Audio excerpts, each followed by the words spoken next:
Ko'pchilik radarga tushdim deydi, shtrafga tushdim deydi, lekin hech o'ylab ko'rganmisiz, mana shu radarlar mashinaning tezligini qanaqa qilib o'lchaydi? Agar qiziq bo'ladigan bo'lsa, videoga like bosib turing, men sizga hozir shuni tushuntirib beraman. Tezlikni aniqlashlik uchun birinchi bo'lib oradagi masofani aniqlab olishlik kerak bo'ladi. Buning uchun radar siz tomonga lazer nurini yuboradi va u nur sizning mashinangizga tegib, yana qaytib radarga keladi.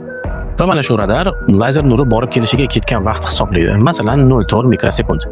Va buni yorug'lik tezligiga ko'paytiradi, taxminan 120 chiqadi. Va oradan 1 sekund vaqt o'tgandan keyin yana xuddi shunaqa lazer nurini yuboradi va unga ketgan vaqt taxminan 0.3 mikrosekund bo'ladi va buni ham yorug'lik tezligiga ko'paytiriladi. Natija 90. Avval boshida siz bilan radar o'rtasidagi masofa 120 metr bo'lgan bo'lsa, 1 sekunddan keyin bu 90 metrga tushdi.